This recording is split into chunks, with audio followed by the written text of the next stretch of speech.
Ika-4 na kabanata. Ginawang halimbawa si Abraham.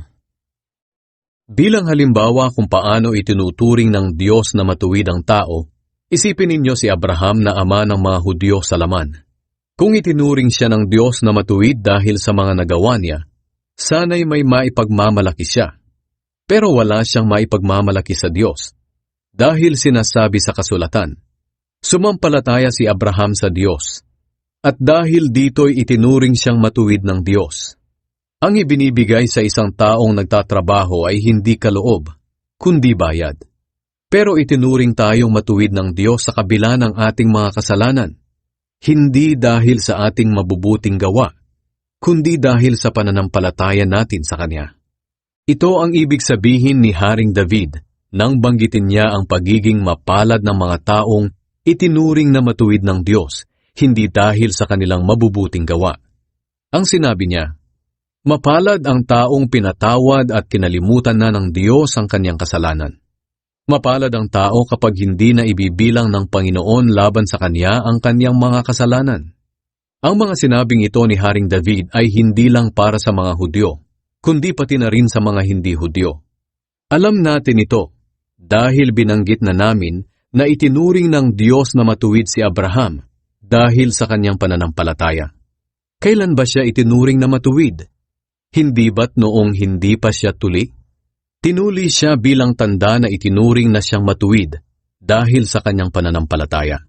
Kaya si Abraham ay naging ama ng lahat ng mga mananampalatayang hindi tuli. At dahil nga sa kanilang pananampalataya, itinuring silang matuwid ng Diyos.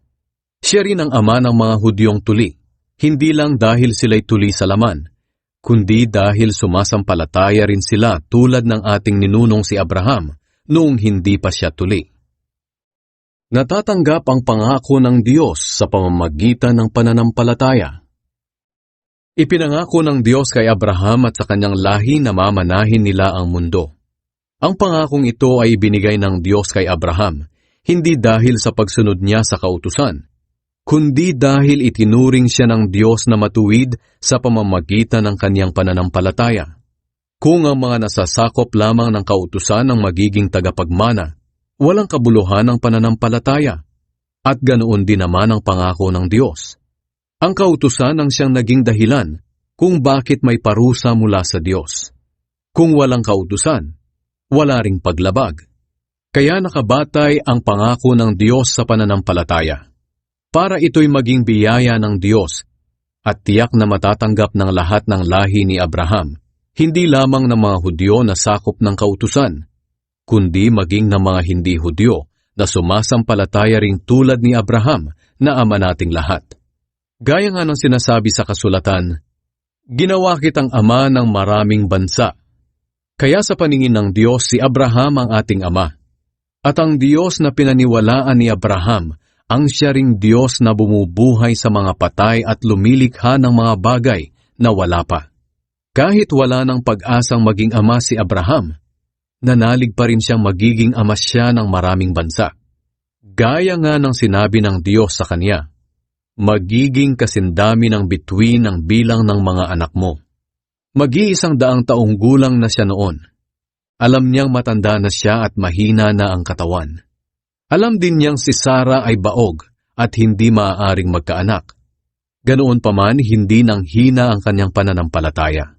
Hindi siya nag-alinlangan sa pangako ng Diyos, kundi lalo pang tumibay ang kanyang pananampalataya. Pinapurihan niya ang Diyos dahil lubos siyang umasa na tutuparin ng Diyos ang kanyang pangako. Kaya nga itinuring ng Diyos na matuwid si Abraham dahil sa kanyang pananampalataya. Pero ang katagang itinuring na matuwid ay hindi lamang para kay Abraham, kundi para rin sa atin. Tayo rin ay tinuturing ng Diyos na matuwid kung sumasampalataya tayo sa Kanya na muling bumuhay sa ating Panginoong Hesus. Pinatay si Hesus dahil sa ating mga kasalanan, at muling binuhay para tayo maituring na matuwid.